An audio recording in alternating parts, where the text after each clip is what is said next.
안녕하세요. 영화평론가 이동진입니다. 지금 이 영화 시간으로 다시 돌아왔는데요. 오늘은 올 한 해에 나왔던 영화들 중에서 가장 아름다운 영화 중에 한 편이기도 합니다. 애프터양, 지금부터 여러분께 집중적으로 설명드리도록 하겠습니다.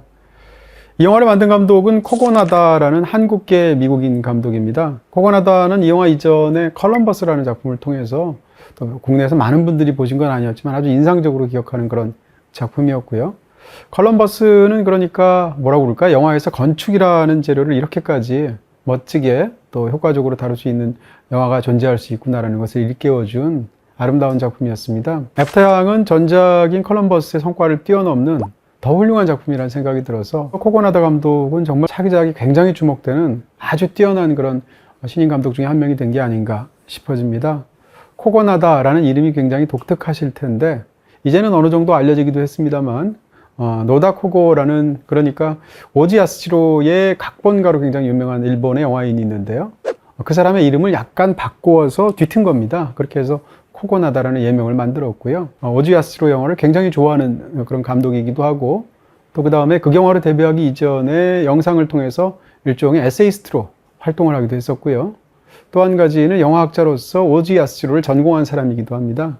그럴 정도로 코고나다의 어떤 기존의 이력들도 궁금해지기도 하고 독특하게 보이기도 하는 측면들이 있겠죠. 지금 말씀드렸던 컬럼버스라는 전작, 그리고 또 지금부터 말씀드리게 될 이 애프터양은 BTV에서 보실 수 있고요. 자, 지금부터 애프터양의 세계로 들어가 보도록 하겠습니다. 사실 그렇게까지 영화가 우리에게 쉽게 다가오는 것 같은 그런 느낌의 영화는 아닌데요. 지금부터 드리는 이야기는 애프터양을 둘러싼 이야기를 하는 것이 아니라 애프터양 속에서 집중적으로 묘사된 것을 좀 깊숙이 하나씩 맥을 짚어가는 방식으로 6단계라는 이름을 붙여봤고요. 하나씩 여러분께 해설드리도록 하겠습니다. 먼저 첫 번째입니다. 댄스 경연대회입니다. 어떻게 생각하면 이 영화 전체를 통틀어서 굉장히 정적이기도 하고 명상적이기도 한 그런 어떤 분위기가 지배하고 있는 영화인데 이 영화의 도입부에 등장하는 댄스 경연대회 장면만큼은 굉장히 코믹하기도 하고 또 무엇보다도 동적이어서 많은 분들이 좋아하시는 그런 장면이 아닌가 싶습니다. 이 댄스 경연 장면을 먼저 설명드리기 위해서는 그 앞에 어떤 그 설정들을 먼저 살짝 말씀을 드려야 될 텐데요. 인간의 모습을 한 로봇이죠. 이 안드로이드인 양을 이 집에 데려오기 전까지는 중국에서 입양을 한 미카라는 딸을 기르고 있는 부부의 이야기입니다. 이 가족들이 등장하게 되는데요. 영화의 초반에 묘사되는 물론 파편적으로만 등장하지만 우리가 그것을 통해서 알 수 있는 것은 이 가족들이 사실은 아버지에 대해서 약간의 불만과 아쉬움을 갖고 있다는 것을 알 수 있습니다. 좋은 사람이고 또 자기 일에 충실하려고 하는 사람임에도 불구하고 본인이 하고 있는 일들, 그 다음에 어떤 성격적인 부분 혹은 본인의 역할에 대해서 아직 좀 자각하지 못하는 부분들까지 포함되어서 사실은 남편으로서 혹은 아버지로서 가정에서 딸과 아내로부터 약간의 아쉬움을 받고 있는 여보 우리는 한 팀이잖아요 라고 딸이 말할 정도의 그런 애매한 위치에 놓여 있는 것이 바로 주인공인 컬린 페럴이 연기하는 제이크라는 인물입니다. 굉장히 따뜻한 가족임에도 불구하고 제이크가 가정에서의 제 역할들을 온전히 하고 있지 못하다라는 설정이 초반에 굉장히 중요하죠. 여보 우리는 한 팀이잖아요 라고 한 다음에 이어지는 장면이 바로 이 영화의 초반에 등장하는 조금 전에 말씀드렸던 댄스 경연 장면인데요. 댄스 경연 대회에 이 4인 가족으로 이 로봇까지 쳐서 경연에 참여하는 이유가 있습니다. 그것은 우리가 한 팀이라는 것을 처음으로 드러내고 그 속에서 제이크가 노력하는 것을 가족들에게 보여주기 위해서죠. 근데 댄스 경연 장면이 굉장히 코미크하고 재밌게 펼쳐지는데 그때 춤출 때의 그 대회에서의 과제가 즉각적으로 주어지는 과제가 과연 어떤 것인지를 한번 생각해 볼 필요가 있습니다. 주로 이 댄스 동작들이 어디서 오냐면 전투에서 가져왔습니다. 그래서 비행을 한다든지 어떤 데는 무슨 폭격을 한다든지 혹은 돌진을 한다든지 이런 것들을 춤 동작으로 바꾸어서 극중에서 하는 것으로 과제가 주어져 있죠. 또는 재난을 극복하는 과정들 같은 것을 춤 동작으로 변환해내는 것 같은 그런 과제를 주고 있습니다. 예를 들어서 토네이도가 분다든지 아니면 지진이 강타한다든지 이랬을 때 상황을 춤 동작으로 보여주는 것이죠.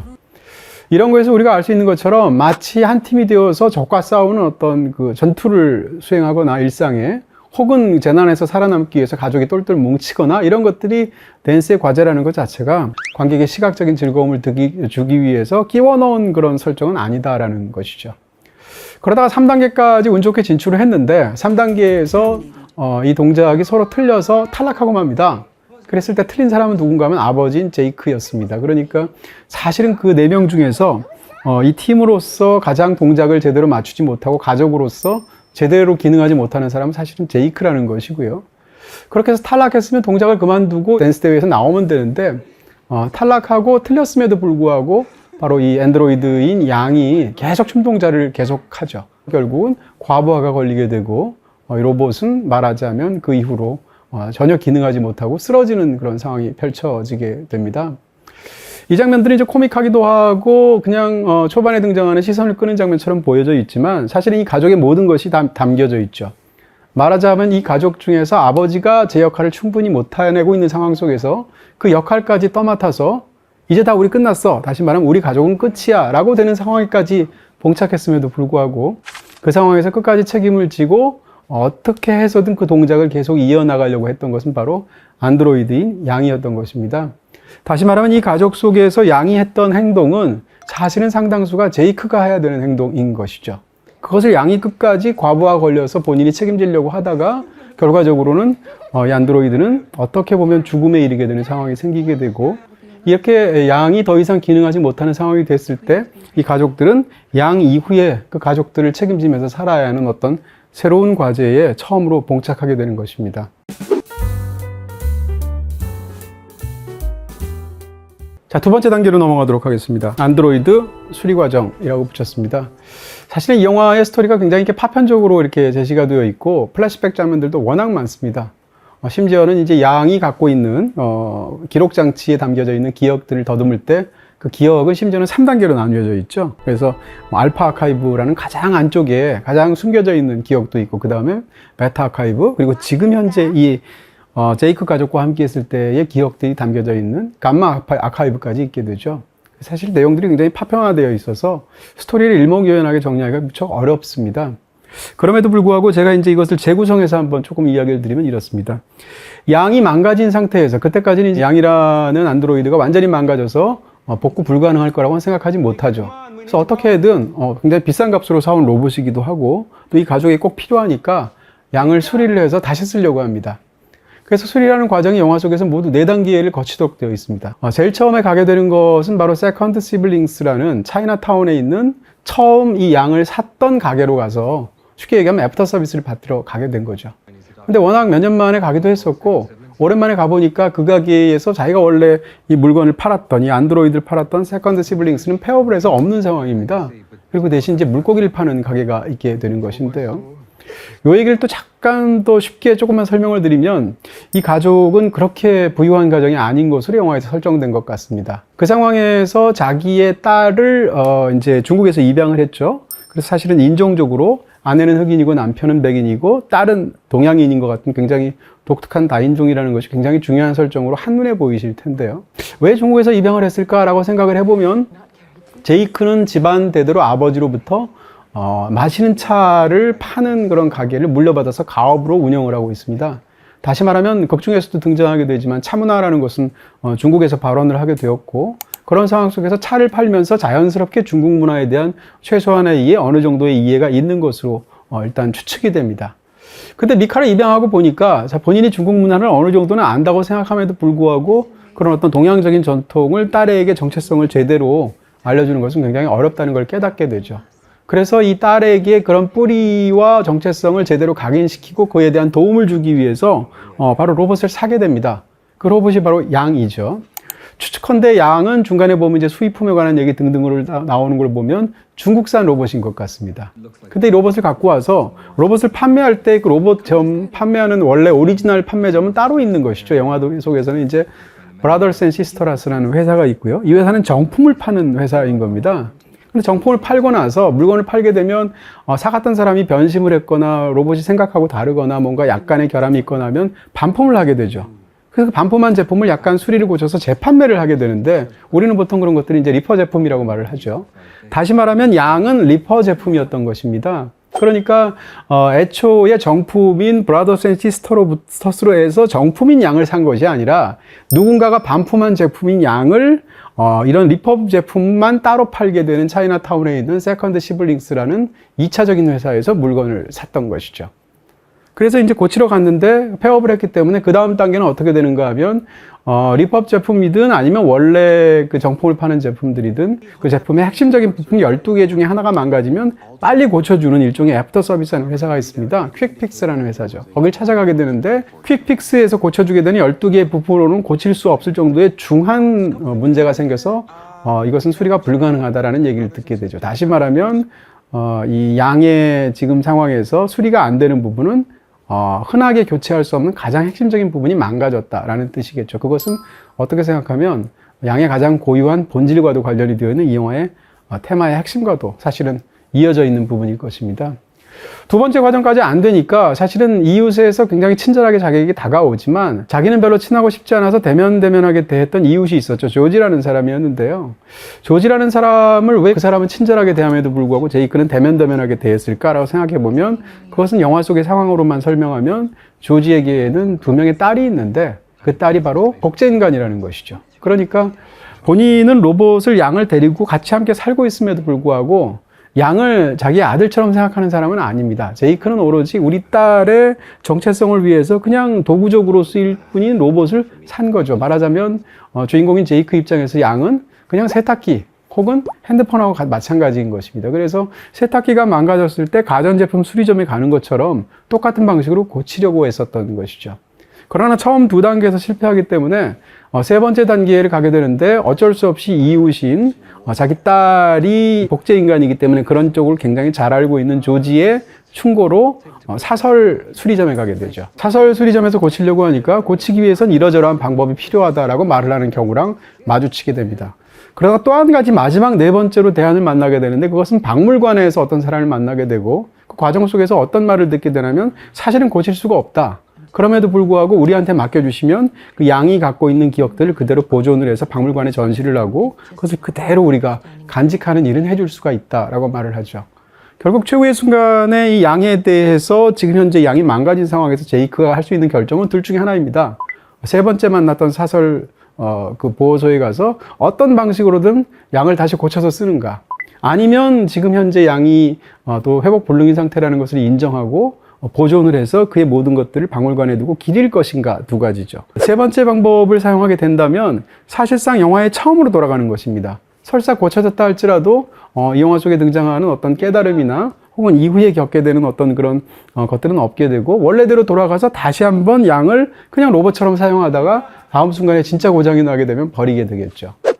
네 번째인 상황, 그러니까 이 둘 중에 나머지 하나의 상황을 한다는 것은 양의 죽음을 인정하는 것입니다. 그리고 그것을 되돌릴 수 없다는 것을 받아들이게 되는 것이고, 이제는 양 없는 우리 가족의 것에서 우리가 정말 핵심적으로 생각해야 되고 다시 회복해야 되고 또 신경 써야 되는 것은 무엇인가를 깨달으면서 이 가족의 형태로 또 다른 새로운 삶을 살아가는 방법이 있겠죠. 다시 말하면 원래대로 돌아가느냐 아니면 새로운 것을 받아들이고 전진하느냐의 양자 사이에서 방법이 있는 것이고요. 제이크는 결국 마지막 방법을 택하게 되는 이야기라고 말할 수 있습니다. 자, 이 영화는 이런 스토리도 굉장히 흥미롭지만 이 영화의 어떤 연출적인 측면에서의 그런 어떤 표현 방식도 굉장히 인상적입니다. 바로 세 번째인데요. 양의 기억과 인간의 기억이라고 한번 대비해 봤습니다. 양은 안드로이드니까 로봇의 기억, 그 다음에 인간의 기억, 이 두 가지가 대비되는데요. 이 영화의 첫 장면이 굉장히 인상적입니다. 전원 같은 곳에 나가서 이 가족 세 사람이 사진을 찍고 있는데 양도 찍어야 하니까 양이 먼저 카메라 뒤에서 이렇게 포커스를 맞춥니다. 그 세 사람을 제대로 딱 포커스와 앵글을 맞춘 상태에서 자동 셔터를 누르고 서둘러서 뛰어가게 되면 찰컥하고 찍히면서 이 네 사람의 사진이 나오는 것이 영화의 사실상 최초의 장면입니다. 그런데 이 장면은 영화의 후반부에 이르게 되면 또 다른 버전으로 영화에 한 번 더 나옵니다. 사진 찍는 장면이. 근데 이 두 장면은 영화적인 형식을 기억하시는 분들이라면 묘하게 차이가 있다는 것을 아마 아실 수가 있습니다. 첫 번째 등장하는 이 영화의 장면에서는 어떻게 그 장면이 찍혀져 있냐면 가족 4명이 사진을 찍을 때 정확하게 구도가 맞아져 있습니다. 그 다음에 위에 헤드룸도 정확하게 남겨져 있고 구도 속에서 4명이 딱 우리가 잘 보이는 그런 안정된 구도 속에서 사진이 찰칵하고 찍히게 되죠. 그 다음에 그런 구도를 만들어내고 초점을 맞추기 위해서 수동적인 방식으로 렌즈를 조절을 해서 포커싱을 하는 장면도 역시 초반에 묘사가 되어 있죠.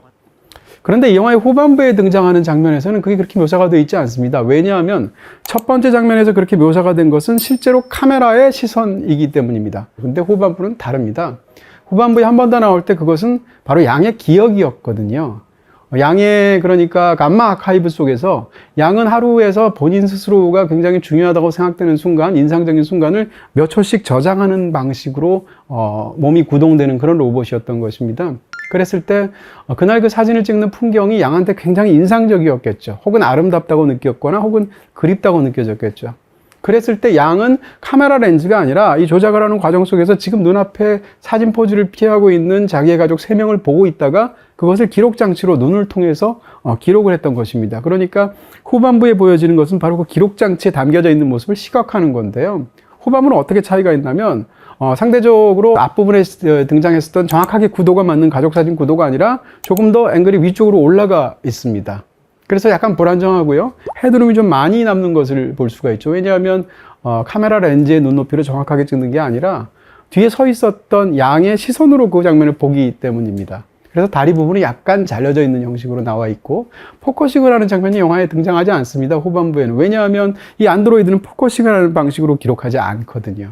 그러니까 앞에 시작되는 장면과 후반부의 양의 기억으로 두 가지를 보여줄 때 이 두 가지가 같은 장면처럼 보이지만 사실은 다르다는 얘기는 똑같은 장면을 보면서 카메라의 시선과 양의 시선이 완전히 다르다는 것을 보여주는 장치죠. 영화에서 보면 사실은 그 양의 기억들을 후반부로 가면 점점점 많은 방식으로 몇 초간의 플래시백들이 계속 나오게 되는데 그 플래시백들은 전부 다 양의 시선으로 찍혀져 있다라는 주관적 시점 쇼트로 묘사가 되고 있습니다.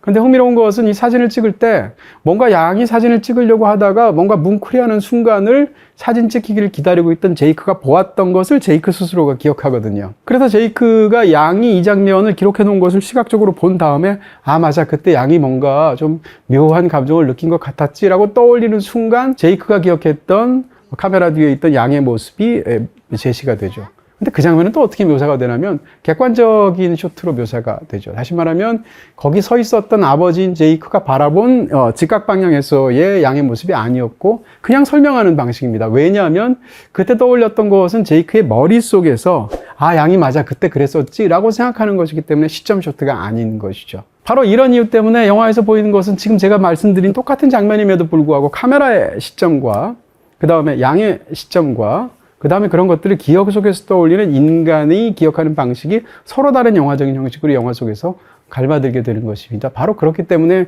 이 영화 속에서 어떤 장면들에 대한 형식 같은 것이 굉장히 독특하고 인상적으로 다가오는 부분이 있죠. 그와 관련해서 인간의 기억, 양의 기억이 아닌 인간이 양을 포함한 과거의 일들을 중간중간에 양의 어떤 세계를 추적하면서 떠올리게 되는 장면들을 보면 버퍼링 같은 것도 심지어는 묘사가 된다는 것을 우리가 알 수 있습니다. 예를 들어서 이 영화에서 엄마인 키라와 양이 어떤 것을 놓고 대화를 하는 장면이 영화 속에서 등장하게 되는데 그 대화를 하는 장면이 등장하는 이유는 키라가 그 장면을 떠올렸기 때문이죠. 근데 어쨌든 떠올리면서 결국 유라는 것도 무가 없으면 존재하지 않으니까요 라는 알쏭달쏭한 말을 양이 하게 되는데 그 말이 영화 속에서 2번 반복이 됩니다. 왜냐하면 그 기억을 딱 한 다음에 그 기억을 떠올리고 있는 키라의 모습을 영화가 비춰주고 현재의 모습을 다시 과거에 떠올리는 장면으로 돌아가면 그 대사가 역시 반복이 되죠. 왜냐하면 우리가 어떤 것을 기억한다고 가정을 했을 때 A라는 것을 떠올리다가 잠깐 생각을 멈추고 아 맞아 그랬었지라고 한 다음에 다시 A를 떠올리게 되면 A 기억의 뒷부분을 다시 생각하겠죠. 이런 것들은 인간의 기억이 갖고 있는 어떤 방식을 굉장히 의미심장하게 혹은 인상적으로 영화 속에서 시각적으로 표현한 방식이다. 이렇게 말씀드릴 수가 있겠죠. 이렇게 양의 기억이 다르고 형식적으로는 인간의 기억이 다릅니다. 그럼에도 불구하고 이 영화를 다 보고 나면 깨닫게 되는 것은 사실은 양은 그렇게 하루에 몇 초씩 계속 기록했는데 그런 모든 기록의 총합이 결국은 양 자신이다 라는 것이고요. 영화를 다 보고 나면 양이 그런 식으로 양의 본질을 그가 몇 초씩 남겼던 기억의 총합으로 기억하는 것처럼 사실은 인간도 다르지 않다.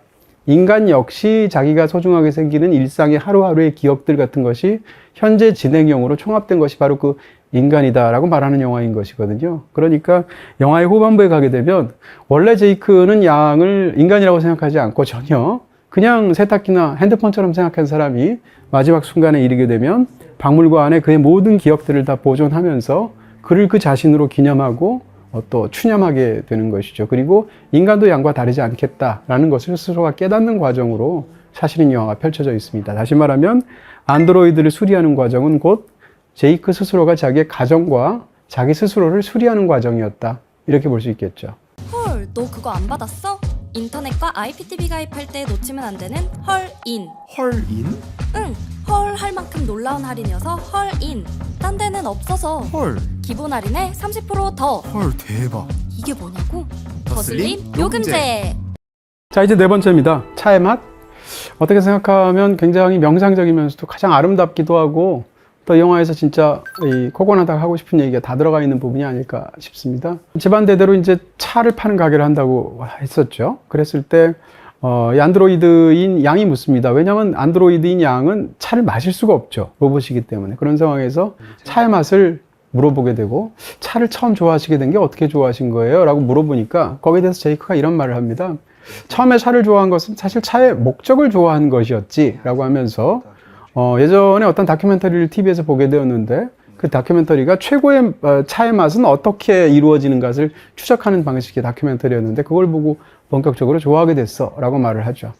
그러다가 이제 그 양이 계속 차의 맛에 대해서 그것이 어떤 것이냐고 묻게 되니까 그 다큐멘터리에서 본 특정한 구절을 제이크가 인상적으로 말합니다. 그건 언제 독일 어떤 친구가 차의 맛에 대해서 제대로 묘사하지 못하는 자기의 친구의 이야기를 듣고 그 독일 친구가 이렇게 얘기를 하죠. 만약에 어떤 숲을 당신이 걷는다고 하면 생각해봐. 근데 방금 전에 비가 왔거든? 그러니까 낙엽이 바닥에 떨어져 있을 거고 숲의 공기는 굉장히 축축하겠지? 근데 거기를 천천히 걷고 있을 때 그 숲에서 느껴지는 그 모든 것, 그게 바로 차의 맛이 아닐까? 라는 이야기를 하는데 그게 너무나 인상적으로 제이크가 기억했다는 것이죠.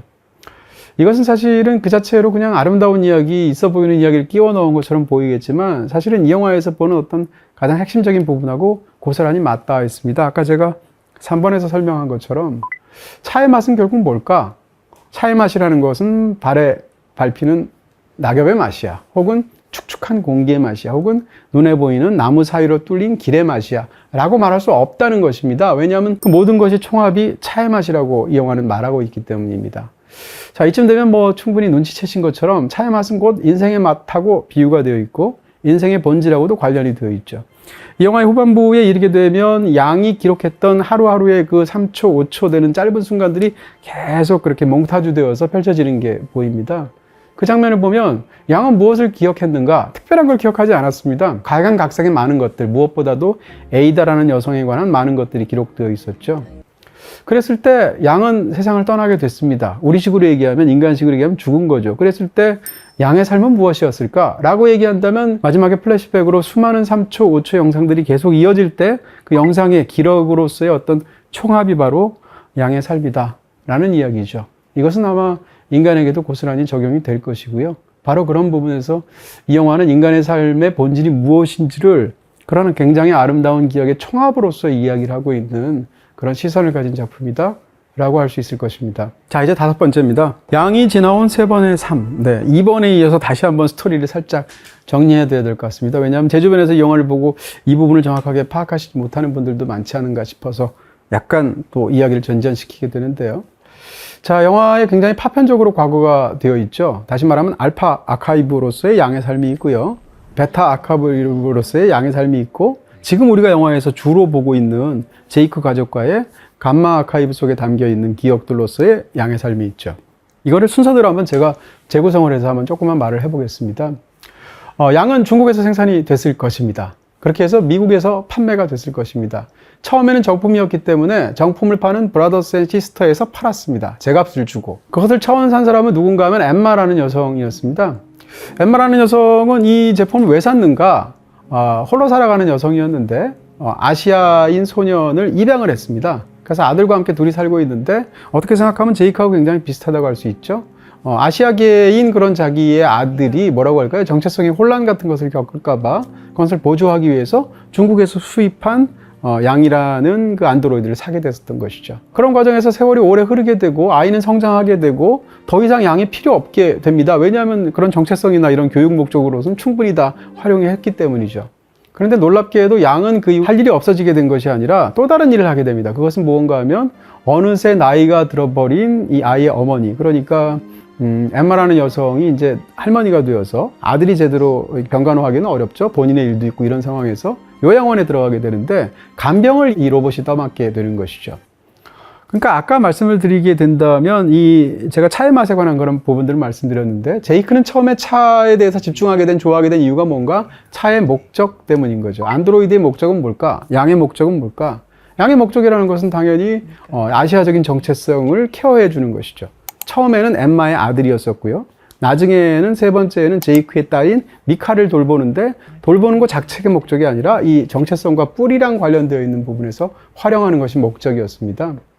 그런데 이 영화를 보시면 알겠습니다만 아시아인으로서의 정체성을 알려주는 것도 알려주는 거지만 사실은 더 큰 일들을 하고 있죠. 무엇보다도 아버지인 제이크가 해야 될 일들을 사실은 양이 다 떠맡아서 하고 있었고 딸 입장에서 가장 무서워하기도 하고 매일매일 반복하기도 하고 그 상황에서 누가 있어줬으면 하고 느끼는 것은 밤에 물 마시러 갈 때입니다. 근데 아버지인 제이크는 딸한테 그런 두려움이나 그런 습성이 있다는 것 자체도 엔딩 장면 직전까지는 알지도 못하죠.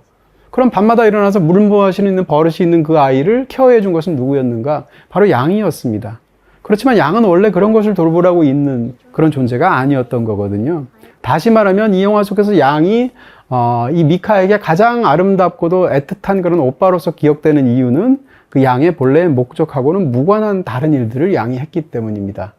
바로 여기서 우리는 사실은 인간을 목적론적으로 대한다는 것은 어떻게 생각하면 굉장히 끔찍한 결과를 낳을 수 있죠. 왜냐하면 어떤 한 인간의 삶이 어떤 목적을 위한 것이다 라고만 생각해버리면 인간은 충분히 도구화 될 수 있기 때문이죠. 우리는 더 이상 그 인간을 존중하거나 또 나랑 가까운 관계를 맺을 필요가 없죠. 내가 그 사람을 만나는 것은 목적이 있기 때문에. 근데 목적이 아니라 사실은 그 사람을 만나는 자체 혹은 그 사람과 관계 맺는 그 모든 것들이 바로 그 사람이 나에게 소중한 진짜 이유라고 말을 한다면 그것은 전혀 다른 이야기가 되겠죠. 다시 말하면 제이크는 양을 대할 때 처음에는 목적론적으로 대했지만 사실은 양은 목적론 존재가 아니라는 것을 심지어는 로봇조차도 그렇다는 것을 깨닫게 되죠. 인간은 말할 필요도 없겠죠.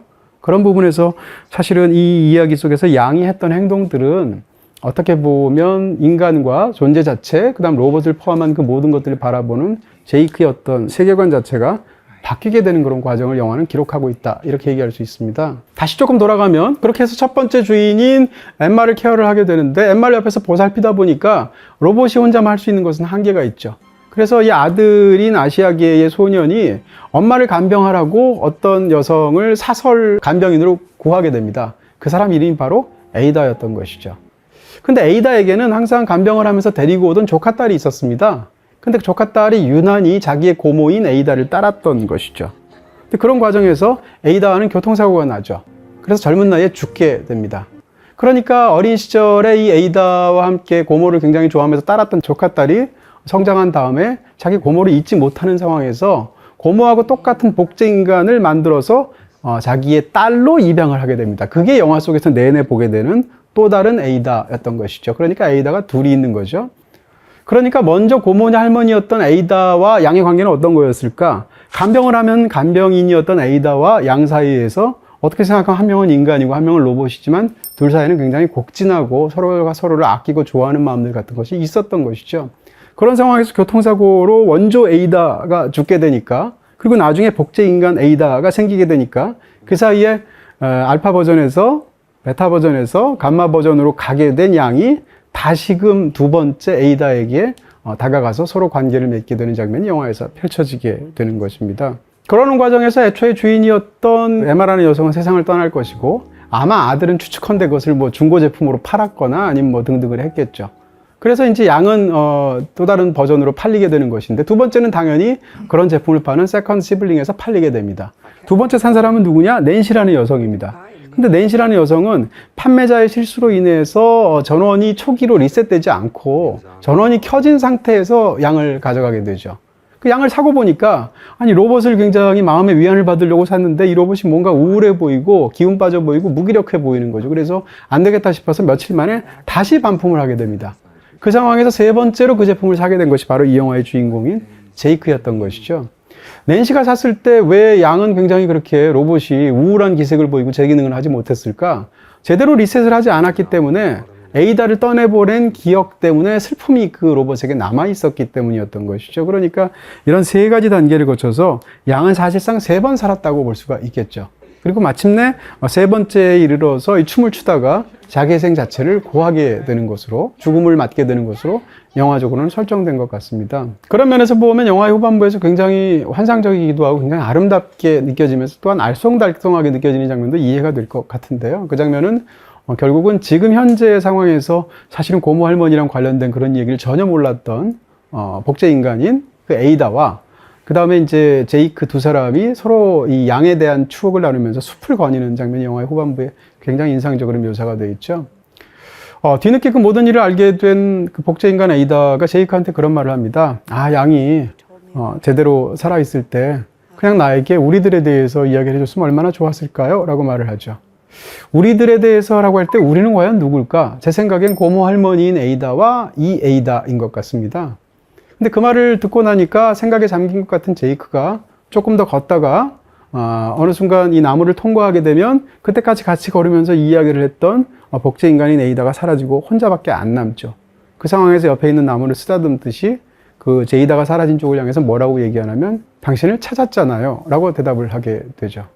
당신을 찾았다라는 얘기는 무슨 이야기인가 하면 현재 상황에서 그 모든 것을 모르는 에이다를 양이 찾아가서 서로 따뜻한 관계를 맺기 시작했다라는 뜻일 거고, 양이 에이다에게 그렇게 집착을 하거나 양이 에이다에게 그런 따뜻한 마음을 주면서 둘의 관계가 지속됐던 것은 사실은 오래전에 고모 할머니랑 관계되어 있기 때문이다 라는 말이죠. 다시 말하면 지금 현재 에이다를 양이 찾아간 것 자체가 당신 두 사람에 대해서 얘기한 것과 다름이 없다 라는 어떤 이야기인 것 같습니다. 근데 그 모든 이야기를 할 때 이미 옆에는 양도 없고 또 어느 순간 이야기를 나누던 에이다도 사라져 있죠. 그리고 이 영화에서는 사실상 어떤 한 사람의 생명 같은 것을 나무로 계속 비유하지 않습니까? 뭐 젖먹이라든지 이런 걸 통해서 그런 측면에서 나무를 언어로 만지면서 그런 원초적인 이야기를 가장 깊은 선에서 은유적으로 이야기하는 것으로서 그 장면이 마무리가 되는 것입니다. 자, 이제 영화의 마지막 장면에 관한 설명입니다. 작별 인사. 네. 영화의 마지막 장면은 이제 양을 고칠 수 없다는 것을 받아들이게 되죠. 그런 상황에서 이제 밤의 어떤 풍경들, 아버지와 딸이 만나는 어떤 풍경으로 영화가 굉장히 뭉클하게 끝납니다. 그 장면에서 이제 양은 오빠는 돌아올 수 없다라는 것을 깨닫게 되니까 안드로이드인 오빠, 이 양을 향해서 어떤 작별의 인사를 고해야 되는 순간이 오게 되죠. 근데 그 순간에 이 밤에 혼자 있는 이 소녀인 미카가 하는 말은 영화에서 처음으로 길게 중국어로 이야기를 하죠. 중국어로 이야기를 한다는 것은 애초에 양 자체가 중국적인 어떤 그런 문화 같은 거나 정체성을 알려주도록 그렇게 구매된 존재이기 때문에 오빠의 어떤 그런 영향과 오빠에 대한 기억이 남아있고 그것이 동생에게 그대로 이어졌다라는 것을 사실 보여주는 굉장히 중요한 설정이겠죠. 이어서 이제 그 거실 한복판에 있는 소파에 아버지와 딸이 나란히 앉게 됩니다. 거기서 무슨 이야기를 하냐면 오빠인 양에게 작별 인사를 하기 싫어요, 떠나보내기 싫어요 라는 말을 하게 되고, 그런 관계 속에서 소녀가 글라이드라는 노래를 부르게 되죠. 그 순간에 그 노래를 이 소녀가 부르게 되고 그것이 엔딩 크레딧으로 이어지게 되면서 그 노래가 흐르면서 영화가 끝나는 구조인데, 그 글라이드라는 노래는 영화의 중반에 에이다와의 어떤 굉장히 아름다운 그런 순간들을 묘사했을 때 흘렀던 바로 그 곡이죠. 다시 말하면 양의 삶을 가장 잘 요약하는, 양의 감정을 그대로 응축한 그런 노래를 동생이 부르는 것으로 끝나는 것입니다. 근데 부르다가 사실은 어느 순간이 되면 화면이 정지 화면이 되는 것을 보여주게 되고, 그 정지 화면 속에서 소파에 아버지와 딸이 앉아 있게 되고, 그러면서 영화가 끝나고 엔딩 크레딧으로 이어지게 되는 건데요. 그리고 글라이드까지 부르게 되는데, 그리고 오빠를 떠나보내기 싫어요라고 아버지한테 말을 하고 있는데, 그 장면 속에서 두 사람이 생각하고 있는 것은 당연히 안드로이드는 양입니다. 근데 그 장면이 어떻게 찍혔는가라는 것이죠. 바로 아까 말씀드린 것처럼 3번을 떠올릴 수가 있습니다. 소파에 나란히 앉아있는 아버지와 딸은 마치 그 앞에 양이 앉아서 찍은 것 같은 기억처럼 영화 속에서 묘사가 되고 있다는 것이죠. 다시 말하면 오빠를 떠나보내기 싫지만 오빠가 떠났다는 것을 인정할 수밖에 없는 소녀는 그 순간 사실상 그 앞에 양이 있다라는 것을 이 코고나다 감독은 마지막 연출의 앵글 장면과 그 장면의 어떤 그 미장센을 통해서 보여주고 있는 것입니다. 그러니까 양은 분명히 죽었음에도 불구하고 그 순간 그 장면은 사실상 그 앞에 카메라의 위치에 양이 있다라는 것을 관객 입장에서는 떠올릴 수밖에 없겠죠. 그렇게 본다면 이것은 어떻게 생각하면 물리적인 세상 속에서는 떠나고 없는 양을 영화적인 방식으로 영원히 그 앞에 붙박힌 채 놓는 그런 감동적인 엔딩이라고 볼 수 있을 것이고요.